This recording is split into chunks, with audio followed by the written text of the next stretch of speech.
Hello everyone. So previous class we discussed about writing a thesis statement. So thesis statement is the backbone of your essay or main point of your essay, and it is placed in the last sentence of the introductory paragraph, and it is not necessary to place in the last sentence. We can add it on the second or third sentence of your introductory paragraph. So നമുക്കിനി thesis statement എഴുതുമ്പോൾ കുറച്ച് കാര്യങ്ങൾ ശ്രദ്ധിക്കേണ്ടതുണ്ട്. നമുക്കതെന്താണെന്ന് നോക്കാം. A thesis statement reveals the standpoint of the writer. That means the thesis statement is the central argument or point of your essay. It is expected to reveal your standpoint on the topic. Then the next one is thesis and the tone of the essay. Your thesis statement needs to be expressive of the tone and purpose of your essay. So it should be expressive and it should be portray your purpose of the essay. Then next is conceive the thesis at the pre-writing stage. That means നിങ്ങളുടെ ടോപ്പിക്കിൽ നിന്നായിരിക്കും നിങ്ങൾക്ക് thesis statement ഉണ്ടാവുക. So pre writing സ്റ്റേജിൽ തന്നെ അതെന്താണെന്ന് നമ്മൾ set ചെയ്ത് വെക്കണം. Exact wordings of the thesis may be changed as your writing progresses. ഇപ്പോൾ പിന്നൊരു ഇത് വരുന്നത് ഫസ്റ്റ് ഡ്രാഫ്റ്റ് ഓഫ് യുവർ പേപ്പറിൽ നിങ്ങൾ എഴുതുന്നതാണ് working thesis. Okay, you may start writing the first draft of your paper with a working thesis. A working thesis is the rough draft of a thesis statement. നിങ്ങളുടെ thesis statementൻ്റെ rough ഡ്രാഫ്റ്റിനെയാണ് working thesis എന്ന് പറയുന്നത്.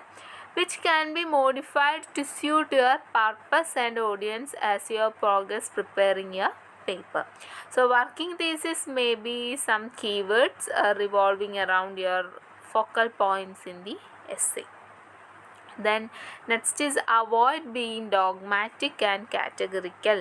അപ്പോൾ അതായത് in order to maintain academic style you are expected to avoid highly judgmental or vague or broad, dogmatic, categorical and overstated statements as your thesis statement. A faulty thesis statement cannot be properly substantiated, and thus such thesis statement will make the essay ineffective. So നിങ്ങളുടെ thesis statement എഴുതുമ്പോൾ ineffective ആയിട്ടുള്ളത് അല്ലെങ്കിൽ faulty thesis statement ഒന്നും എഴുതരുത്. It make your essay ineffective. The next is an announcement cannot be treated as a thesis statement. A thesis statement is not a mere announcement of the broad area of your essay. അപ്പോൾ പറയുന്നത് ഒരു announcement എന്ത് ചെയ്യില്ല, thesis statement ആയിട്ട് നമ്മൾ എന്ത് ചെയ്യില്ല, കണക്ക് കൂട്ടില്ല. അപ്പോൾ for example this paper deals with the problems of cyber bullying faced by the young adult. This sentence is merely an announcement. Okay, so it's not considered as a thesis statement. Next point, an effective thesis is ideally 1 to 2 sentence in length. അതായത് effective ആയിട്ടുള്ള thesis statement എങ്ങനെയാണ്, 1 or 2 സെൻറ്റൻസേ ഉണ്ടായിരിക്കുള്ളൂ. You can even have more than 1 thesis in an essay. There is no strict rules on the position of your thesis within your introductory paragraph. അതിൽ എവിടെ ചേർക്കണം എന്നുള്ള strict rules ഒന്നുമില്ല. You can add 1 or 2 sentence in the introductory paragraph. എന്തായാലും സംഭവം introductory പാരഗ്രാഫിൽ വന്നിരിക്കണം. Then next point, factual statement do not qualify to become thesis statement. Sentence indicating well established facts can be treated as a thesis statement. അതായത് smoking causes lung cancer it's a fact. ഇത് നമുക്ക് എന്ത് ചെയ്യാൻ പറ്റില്ല, we can treated as a thesis statement. അപ്പോൾ thesis statement എഴുതുമ്പോൾ നമ്മൾ ശ്രദ്ധിക്കേണ്ട കാര്യങ്ങൾ ഇതൊക്കെയാണ്. First one, thesis statement reveals the stand point of the writer. Then thesis and the tone of the essay, it must be expressive and it should convey a purpose of your essay. Then conceive the thesis at the pre-writing stage. അതായത് working thesis വെച്ചിട്ട് തന്നെ develop ചെയ്യണമെന്നൊക്കെയാണ് പറയുന്നത്. Exact wordings of the thesis may be changed as your writing progress. Then avoid being dogmatic and categorical. Don't use judgmental thesis statement. It make your essay ineffective. Then announcement can't be treated as a thesis statement. Then sixth one is an effective thesis is ideally 1 or 2 sentences. Then factual statement do not qualify to become thesis statement. അപ്പോൾ ഇതൊക്കെയാണ് thesis statement എഴുതുമ്പോൾ നമ്മൾ ശ്രദ്ധിക്കേണ്ട കാര്യങ്ങൾ. ഇനി next supporting the thesis statement with evidences. അപ്പോൾ അടുത്തതാണ് പറയുന്നത് എങ്ങനെയാണ് സപ്പോർട്ട് ചെയ്യുന്നത് thesis statementനെ എവിഡൻസ് വെച്ചിട്ട്. Evidence in an academic paper basically means the reason for holding the views expressed in the thesis statement and the supporting details that make the thesis clear and logical. അപ്പോൾ പറയുന്നത് ഇപ്പോൾ നമ്മളൊരു thesis statement എഴുതി, അത് കഴിഞ്ഞിട്ട് അടുത്ത് എഴുതുന്ന sentence it should be supportive to the thesis statement. അത് thesis statementനെ സപ്പോർട്ട് ചെയ്യുന്നതും അതുപോലെ തന്നെ സബ്സ്റ്റാൻഷിയേറ്റ് ചെയ്യുന്നതുമായിരിക്കണം. And it should be clear and logical. For instance, when you argue that ragging has widespread impact on youth, you are bound to explain why you think so. ഇപ്പം നമ്മൾ ഇവിടെ ഒരു example പറഞ്ഞതാണ് ragging എന്ന് പറഞ്ഞത് പ്രശ്നമാണ് നമ്മൾ പറഞ്ഞു. അതായത് യൂത്തിൻ്റെ ഇടയിലൊക്കെ ഒരു വൈഡ് സ്പ്രെഡ് ഇമ്പാക്റ്റ് ഉണ്ടാക്കുന്നുണ്ടെന്ന് പറഞ്ഞു. സോ നമ്മൾ എന്ത് ചെയ്യണം, നെക്സ്റ്റ് സെൻറ്റൻസിൽ എന്ത് ചെയ്യേണ്ടി വരും, you are bound to explain why you think so. നിങ്ങൾ എന്തുകൊണ്ടാണ് അങ്ങനെ ചിന്തിക്കുന്നതെന്നും കൂടി നിങ്ങൾ എക്സ്പ്ലെയിൻ ചെയ്യേണ്ടതായിട്ട് വരും. സോ അതിന് നമുക്ക് എന്ത് വേണ്ടി വരും, എവിഡൻസസ് വേണ്ടി വരും. Evidences also include explanations, details, examples, quotations, അങ്ങനെയുള്ള കാര്യങ്ങളും കൂടി നമ്മൾ എന്ത് ചെയ്യേണ്ടി വരും, അതിൽ ആഡ് ചെയ്യേണ്ടി വരും. ചില സമയത്ത് നമുക്ക് എക്സ്പീരിയൻസസ് ആഡ് ചെയ്യേണ്ടി വരും, ചിലപ്പോൾ സ്റ്റാറ്റിസ്റ്റിക്സ് ആഡ് ചെയ്യേണ്ടി വരും. സോ ഇതൊക്കെയാണ് സപ്പോർട്ടിങ് എവിഡൻസസ് ആയിട്ട് പറയുന്നത്.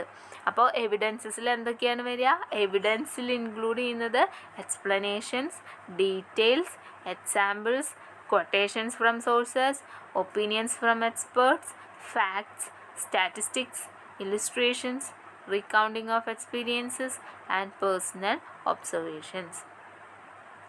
The source of your evidence are usually categorized as primary and secondary. So the source, നിങ്ങൾക്ക് കിട്ടുന്ന സോഴ്സിന് നമ്മൾ പ്രൈമറി ആയിട്ടും സെക്കൻഡറി ആയിട്ടും പറയുന്നുണ്ട്. And the primary sources are the original or first sources which you refer to in your essay.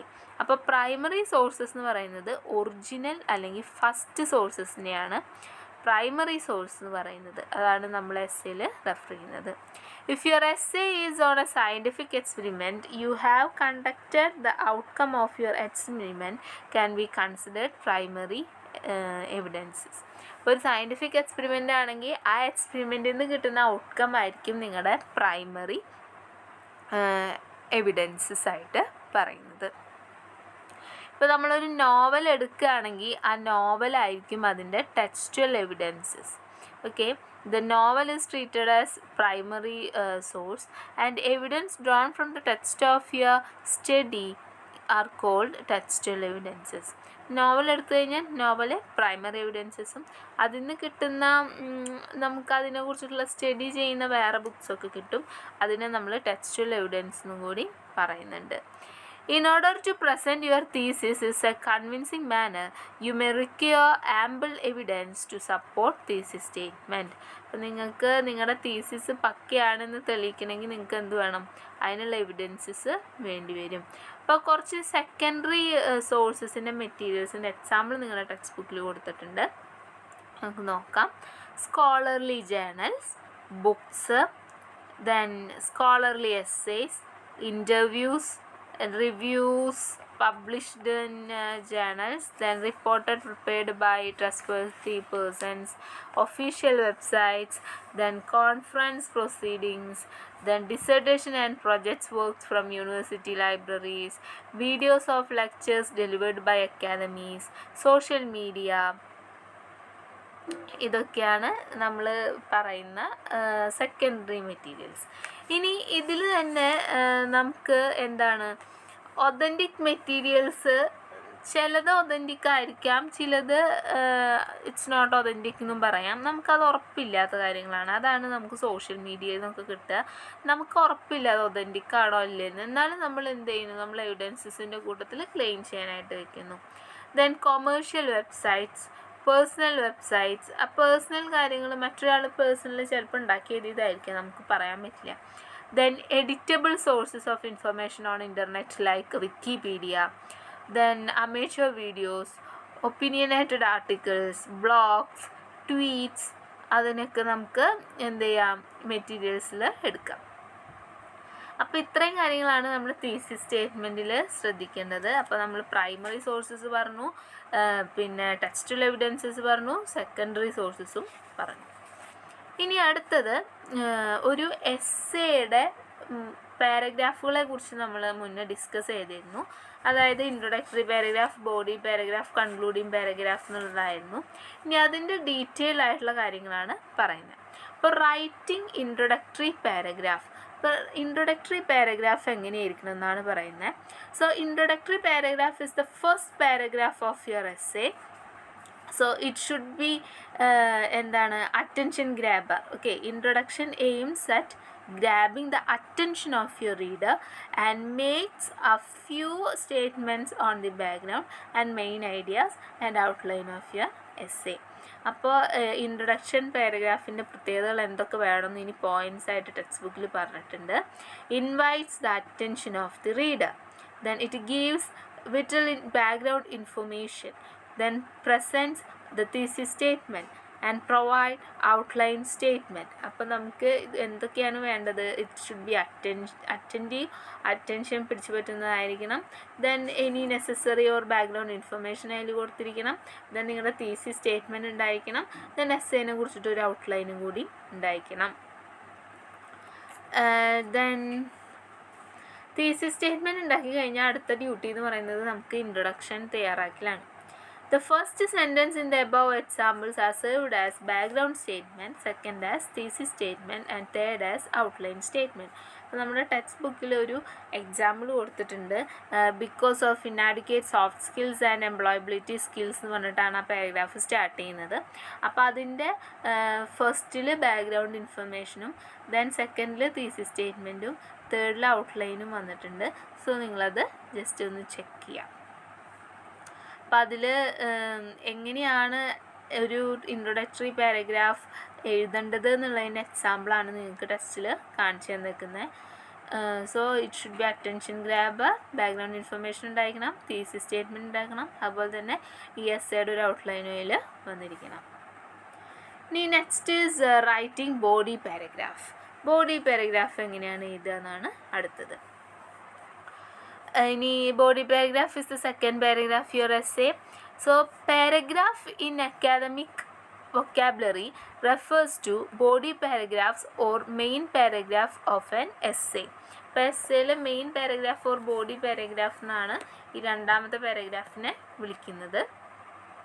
Each paragraph in an essay works like links in a chain contributing to the wholeness of the work. അപ്പോൾ ഓരോ paragraph എന്താണ്, links in A chain ആണ്. അതായത് നമ്മൾ ഒരു point എഴുതി കഴിഞ്ഞാൽ അതിനെ സപ്പോർട്ട് ചെയ്യുന്ന തരത്തിലായിരിക്കും ചിലപ്പോൾ അടുത്ത പാരഗ്രാഫ് വരുന്നുണ്ടാവുക. Each paragraph gives a complete idea with necessary explanation, illustrations, quotation and other form substantiation. അപ്പം നമുക്ക് ഓരോ കാര്യങ്ങളും ഡീറ്റെയിൽ ആയിട്ട് ഓരോ പാരഗ്രാഫിൽ നിന്ന് കിട്ടുന്നുണ്ട്. ഇനി ഈ ബോഡി പാരഗ്രാഫിൽ ഇൻട്രൊഡക്ടറി കഴിഞ്ഞിട്ടാണ് വരുന്നത്. ബോഡി പാരഗ്രാഫിൽ എന്തൊക്കെ കാര്യങ്ങളാണ് ഉള്ളതെന്നാണ് പറയുന്നത്. Purpose of a paragraph is to present one idea. ഒരു ഐഡിയ പ്രസൻറ്റ് ചെയ്യുക എന്നുള്ളതാണ് ഒരു പാരഗ്രാഫിൻ്റെ purpose. To present a topic sentence and supporting points, it may be necessary to write 5 or 10 sentences in a paragraph. അപ്പോൾ നമുക്ക് ആദ്യം topic sentence എഴുതണം, പിന്നെ അതിൻ്റെ സപ്പോർട്ടിംഗ് പോയിൻറ്റ്സ് എഴുതണം. സോ ഒരു 5 to 10 സെൻറ്റൻസസ് ഒരു പാരഗ്രാഫിൽ ഉണ്ടായിരിക്കണം. Keep in mind that each paragraph is an extension for the main topic and each paragraph contributes to elaborating the idea explored in the essay.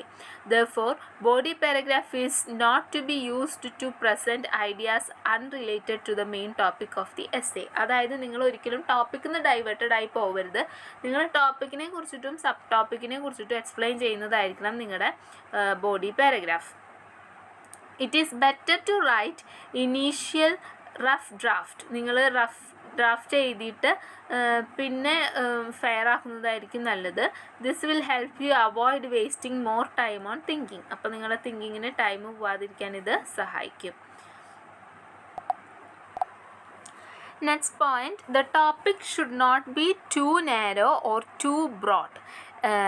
If it is too narrow, there will not be sufficient points to elaborate. But വളരെ narrow ആയി കഴിഞ്ഞാൽ നമുക്ക് എന്ത് ചെയ്യാൻ പറ്റില്ല, points ഒന്നും ഉണ്ടാവില്ല. If it is too broad, it will difficult to contain all the points in the normal length of paragraph. ഇനിയിപ്പോൾ അത് വല്ലാതെ വലുതായി കഴിഞ്ഞാൽ എന്താണ്, അതിൽ നമുക്ക് എഴുതാൻ പോയിൻറ്റ്സ് കൊള്ളില്ല, കാരണം 10 സെൻറ്റൻസിലൊക്കെ നിർത്തേണ്ടി വരുമല്ലോ. ഇനി next point, be conscious of your vocabulary. നിങ്ങൾ വൊക്കാബുലറിയിൽ കോൺഷ്യസ് ആയിരിക്കണം. Never use silly words, local slangs or taboos, അങ്ങനെയൊന്നും യൂസ് ചെയ്യരുത്. Try to replace certain words and expression that are repeated with suitable alternatives. അതായത് ചില വേർഡ്സ് നമുക്ക് ചിലപ്പോൾ ഏതേ വേർഡ് തന്നെ വീണ്ടും വീണ്ടും റിപ്പീറ്റഡ് ആക്കി മടുപ്പിക്കാണ്ട് നമുക്ക് അതിൻ്റെ ആൾട്ടർനേറ്റീവ് യൂസ് ചെയ്യാം. ഇപ്പോൾ ഹീ സേസ് എന്നുള്ളതിന് he tells that or he asks that എന്നൊക്കെ പറഞ്ഞിട്ട് നമുക്ക് ആൾട്ടർനേറ്റീവ്സ് യൂസ് ചെയ്യാം. അപ്പോൾ അങ്ങനെ യൂസ് ചെയ്യാം. Next, each sentence in a paragraph has a function. A sentence may serve as a topic sentence, substantiation, conclusion, or transition. While revising your draft, ensure that there is no sentence which does not serve any purpose. അപ്പോൾ ഓരോ sentence നിങ്ങൾ body പാരഗ്രാഫിൽ എഴുതുമ്പോഴും അതിനൊക്കെ എന്ത് വേണം, ഓരോ purpose ഉണ്ടായിരിക്കണം. Next, you are expected to take responsibility for all the statements you make in paragraph while elaborating a point. നിങ്ങളൊരു പോയിൻ്റ് എഴുതുമ്പോൾ അതിൻ്റെ റെസ്പോൺസിബിലിറ്റി മൊത്തം നിങ്ങൾക്കാണ്. ഇപ്പോൾ ചിലപ്പോൾ നിങ്ങൾ എഴുതിയത് വല്ലതും ഭാവിയിലോട്ട് വല്ല പ്രശ്നങ്ങളൊക്കെ ആവുകയാണെങ്കിൽ എന്താണ്, നിങ്ങളുടെ റിസ്കിലാണ് അതൊക്കെ കൈകാര്യം ചെയ്യേണ്ടി വരിക. You are not entitled to use vague generalization. അതായത് ജനറലൈസേഷൻ എത്തരുത്. For example, all young women use cosmetic products എന്ന് പറഞ്ഞിട്ട് നിങ്ങൾക്ക് എന്ത് ചെയ്യാൻ പറ്റില്ല, ജനറലൈസേഷൻ പെടുത്താൻ പറ്റില്ല. ചില സ്ത്രീകൾ കോസ്മെറ്റിക്സ് യൂസ് ചെയ്യാത്തവരുണ്ടാവും. അതുപോലെ തന്നെ കാറ്റഗറിക്കൽ സ്റ്റേറ്റ്മെൻറ്റ്സ്, അതായത് no legislation can eradicate social evils എന്ന് പറയുന്നു. It's not correct. ചിലവർ അങ്ങനെയാവില്ല. Then unclear ideas that can be logically substantiated, proved. അതുപോലെ തന്നെ നിങ്ങൾക്ക് അൺക്ലിയർ ആയിട്ടുള്ള ഐഡിയാസ് ഒന്നും നിങ്ങൾ എന്ത് ചെയ്ത് എടുക്കരുത്, അത് പ്രൂവ് ചെയ്യാനായിട്ട് നോക്കരുത്. നിങ്ങൾക്ക് കറക്റ്റായിട്ട് ഉറപ്പുള്ളത് മാത്രം നിങ്ങൾ എടുക്കുക. അപ്പോൾ ഇവിടെ ഞാൻ ബോഡി പാരഗ്രാഫിൽ എന്തൊക്കെയാണ് ഉൾക്കൊള്ളുന്നത് എന്നുള്ളതാണ് ഈ പോയിൻറ്റ്സ് ആയിട്ട് കൊടുത്തത്. അപ്പോൾ അതിൻ്റെ ഡീറ്റെയിൽ എക്സ്പ്ലനേഷനാണ് ഞാൻ ടെക്സ്റ്റ് ബുക്കിൽ നിന്ന് നിങ്ങൾക്ക് ഇപ്പോൾ പറഞ്ഞു തന്നത്. അപ്പോൾ ബോഡി പാരഗ്രാഫിൽ എന്തൊക്കെ വേണം, മെയിൻ പോയിൻ്റാണ്, അതിനെ സബ്സ്റ്റാൻഷിയേറ്റ് ചെയ്യണം. ഓരോ പാരഗ്രാഫിലും ഓരോ ഐഡിയ പ്രസൻറ്റ് ചെയ്യും. 10 സെൻറ്റൻസുകൾ, 5 to 10 സെൻറ്റൻസാണ് ഒരു പാരഗ്രാഫിൽ വരുന്നത്. It should be clear and ഓരോ സെൻറ്റൻസിനും ഓരോ പർപ്പസ് ഉണ്ടായിരിക്കണം. ഒരു പർപ്പസ് ഇല്ലാത്തൊരു സെൻറ്റൻസ് നിങ്ങൾ എഴുതി വയ്ക്കരുത്. ഓൾട്ടർനേറ്റീവ് വേർഡ്സ് നിങ്ങൾക്ക് യൂസ് ചെയ്യാം. Conscious of your vocabulary. പിന്നെ റഫ് ഡ്രാഫ്റ്റ് ഉണ്ടാക്കിയിട്ട് എഴുതുകയാണെങ്കിൽ ഇറ്റ് ഷുഡ് ബി ബെറ്റർ. ഇനി നെക്സ്റ്റ് വണ്ണേഴ്സ്, അപ്പോൾ ഇൻട്രൊഡക്ഷൻ കഴിഞ്ഞു, ദെൻ ബോഡി പാരഗ്രാഫ് കഴിഞ്ഞു. ഇനി വരുന്നത് കൺക്ലൂഡിങ് ആണ്. അപ്പോൾ ഇവിടെ ബോഡി പാരഗ്രാഫിൽ എഴുതേണ്ട കാര്യങ്ങളൊക്കെ ഞാനിവിടെ ജസ്റ്റ് എഴുതി വെച്ചിട്ടുണ്ട്. ബോഡി പാരഗ്രാഫ് 1 സ്ട്രോങ്ങസ്റ്റ് പോയിൻ്റാണ്, പിന്നെ അതിനെക്കുറിച്ച് എക്സ്പ്ലെയിൻ ചെയ്യുന്നു. Then body paragraph 2 weakest point എന്നൊക്കെ എഴുതിയിട്ടുണ്ട്. അപ്പോൾ വീക്കസ്റ്റ് എന്ന് പറഞ്ഞാൽ ആ സ്ട്രോങ്ങസ്റ്റിനെക്കാട്ടിയും കുറച്ചുകൂടി ഇമ്പോർട്ടൻസ് വന്നത്. ബോഡി പാരഗ്രാഫ് 3 അതിനേക്കാളും കുറച്ചുകൂടി ഇമ്പോർട്ടൻസ് കൊടുക്കുന്നത്. അങ്ങനെയാണ് നമ്മൾ എഴുതി പോകേണ്ടത്. ദെൻ കൺക്ലൂഷനിൽ വരുന്നത് എന്താണ്, റീസ്റ്റേറ്റഡ് തീസിസ്, പിന്നെ concise summary of your body and now it ties to thesis, then signal for the end of the essay, അങ്ങനെയാണ് വരുന്നത്. ഇനി കൺക്ലൂഷൻ നോക്കാം. അപ്പോൾ കൺക്ലൂഷനാണ് last paragraph of your essay. It is the last paragraph of your essay. You are expected to restate your thesis statement given in the introduction. നിങ്ങൾ എന്ത് ചെയ്യണം, thesis statement restate ചെയ്യണം. And summarize the points through which you explained your thesis statement in the body paragraph and finish your essay with concluding remarks. പിന്നെ എന്ത് ചെയ്യണം, നമ്മുടെ body പാരഗ്രാഫിൽ എഴുതിയതൊക്കെ നമ്മൾ summarise ചെയ്യണം. പിന്നെ നമ്മൾ കൺക്ലൂഡിങ് റിമാർക്സ് കൊടുക്കണം. Usually opens with a transitional word or phrase. അപ്പോൾ ഇത് നമ്മൾ യൂഷ്വലി പറയുന്നത് ട്രാൻസിഷണൽ വേർഡ്സ് വെച്ചിട്ടാണ്, അതായത് to conclude or to sum up എന്നൊക്കെ പറഞ്ഞിട്ടാണ് നമ്മൾ എഴുതാറ്. In summary or in conclusion വെച്ചിട്ടൊക്കെയാണ് നമ്മൾ കൺക്ലൂഡിങ് പാരഗ്രാഫ് സ്റ്റാർട്ട് ചെയ്യാറ്.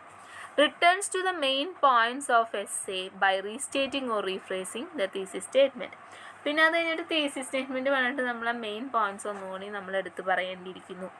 Then gives a broad concluding statement to indicate your verdict on the issue, scope for further studies or limitation, recommendation of the study. അതായത് നിങ്ങൾക്ക് ഇനിയിപ്പോൾ അതിനെക്കുറിച്ചിട്ട് ഈ ഒരു എസ്സേനെ കുറിച്ചിട്ട് വല്ല recommendations or suggestions or further സ്റ്റഡീസിനൊക്കെ കാര്യങ്ങൾ മെൻഷൻ ചെയ്യാണ്ടെങ്കിൽ you can mention in the concluding paragraph. So ഇതിൻ്റെ ഒരു സ്ട്രാറ്റജി എന്ന് പറഞ്ഞാൽ ജനറൽ ടു സ്പെസിഫിക് ആവാം ഓർ സ്പെസിഫിക് ടു ജനറൽ ആവാം. Give a warning or state the consequences of falling to act. ഓരോ എസ്സേ അനുസരിച്ചിട്ടാണ് നമ്മളത് ചൂസ് ചെയ്യേണ്ടത്. Then give advice or offer a possible solution. Then tell the reader what he should now think, do or feel. Then tell what you really think of the topic. Then tell what lessons or truth should now be understood. അത് നമ്മളെല്ലാവരും കൊടുക്കുന്നതാണ് ഒരു essay conclude ചെയ്യുമ്പോൾ. അല്ലെങ്കിൽ ഇപ്പോൾ even ഒരു story ആണെങ്കിലും നമ്മൾ കൺക്ലൂഡ് ചെയ്യുമ്പോൾ നമുക്ക് നമ്മളെന്തെങ്കിലും ഒരു അതിൽ നിന്ന് കിട്ടിയ ഒരു ആശയം അവർക്ക് പറഞ്ഞു കൊടുക്കും, ഓർ അതിൽ നിന്ന് കിട്ടുന്ന ഒരു മോറൽ നമ്മൾ പറഞ്ഞു കൊടുക്കും. സോ അതേപോലെ തന്നെയാണ് എസ്സേയിലും നമ്മൾ എന്ത് ചെയ്യും, റീഡറിനോട് ഇനി നമ്മൾ പറയുകയാണെങ്കിൽ ഈ കാര്യം നിങ്ങൾ ചിന്തിച്ചാൽ കൊള്ളാം, ഭാവിയിൽ നിങ്ങൾക്ക് ഇങ്ങനെ വരാതിരിക്കട്ടെ, അങ്ങനെയൊക്കെ പറഞ്ഞിട്ട് നമ്മൾ കൺക്ലൂഡ് ചെയ്യും. സോ അതിനെയാണ് ഈ കൺക്ലൂഡിങ് ഔട്ട്ലൈനിൽ ഉൾക്കൊള്ളിക്കുന്നത്. This is about concluding paragraph. It is the last paragraph of your essay. അപ്പോൾ ഇത്രയാണ് നിങ്ങളുടെ പ്രോസസ് ഓഫ് റൈറ്റിംഗ് എന്നുള്ള ചാപ്റ്ററിൽ നിങ്ങൾക്ക് പഠിക്കാനുള്ളത്. അപ്പോൾ നമ്മൾ മൊത്തം ഒന്നുകൂടി നോക്കുകയാണെങ്കിൽ ആദ്യം നമ്മൾ പഠിച്ചത് ഈ പ്രോസസ്സിൽ പഠിച്ചത് ഫീച്ചേഴ്സ് ഓഫ് അക്കാഡമിക് റൈറ്റിംഗ് ആയിരുന്നു. ഷുഡ് ബി ഫോർമൽ, ഒബ്ജക്റ്റീവ്, അങ്ങനെയുള്ള കാര്യങ്ങൾ. Then process of writing academic writing പഠിച്ചു. അതായത് ഫസ്റ്റ് ടോപ്പിക് എടുക്കുന്നു, പിന്നെ ഇൻഫർമേഷൻ കളക്ട് ചെയ്യുന്നു, പ്രിപ്പയർ എ ഫ്രെയിം വർക്ക് ആക്കുന്നു, പിന്നെ start writing, then final draft. പിന്നെ നെക്സ്റ്റ് നമ്മൾ പർപ്പസ് ഓഫ് ഓഡിയൻസ് പഠിച്ചു. പിന്നെ പർപ്പസ് ഓഫ് റൈറ്റിംഗ് എസ്സേ പഠിച്ചു. റൈറ്റിംഗ് എന്തിനു വേണ്ടിയിട്ടാണ്, പർപ്പസ് എന്ന് പറഞ്ഞു കഴിഞ്ഞാൽ refer to your reason for writing. പിന്നെ റെക്ടോറിക്കൽ പർപ്പസ് എന്ന് പറഞ്ഞു കഴിഞ്ഞാൽ to persuade the audience to think the way you want them to think. പിന്നെ ഓഡിയൻസ് അനലൈസിസ് നോക്കി. ദെൻ നമ്മൾ അപ്രോപ്രിയേറ്റ് വോയിസ് എന്താണെന്ന് പഠിച്ചു. Then process of writing academic എസ്സേയിൽ introductory paragraph, body paragraph, concluding paragraph പഠിച്ചു. ദെൻ സ്റ്റെപ്സ് ഇൻ പ്ലാനിങ് എസ്സേയിൽ നമ്മൾ pre writing, writing, revising, ഈ 3 സ്റ്റെപ്പുകൾ പഠിച്ചു. ദെൻ പ്രീ റൈറ്റിങ്ങിൽ വരുന്ന 2 ടെക്നിക്സ്, ബ്രെയിൻ സ്റ്റോമിങ്ങും ഓർഗനൈസിങ് ആൻഡ് ഔട്ട്ലൈനിങ്ങും പഠിച്ചു. ദെൻ നമ്മൾ തീസിസ് സ്റ്റേറ്റ്മെൻറ്റിനെ കുറിച്ച് ഡീറ്റെയിൽ ആയിട്ട് പറഞ്ഞു. It's main idea or backbone of your essay. പിന്നെ അതിൻ്റെ ഇമ്പോർട്ടൻസ് എന്താണ്, അത് എഴുതുമ്പോൾ ശ്രദ്ധിക്കേണ്ട കാര്യങ്ങൾ. ദെൻ എവിഡൻസസിനെ കുറിച്ച് പറഞ്ഞു. Primary evidence, textual evidence, secondary evidence, അത് പറഞ്ഞു. പിന്നെ നമ്മൾ ഇൻട്രൊഡക്ടറി പാരഗ്രാഫ് എഴുതുമ്പോൾ ഉൾക്കൊള്ളേണ്ട points, body paragraph, concluding paragraph ഒക്കെ എഴുതുമ്പോൾ ഉൾക്കൊള്ളേണ്ട പോയിൻറ്റ്സ് എന്താണെന്ന് ഡീറ്റെയിൽ ആയിട്ട് പഠിച്ചു. So this is all about Unit 3, the process of writing. Thank you.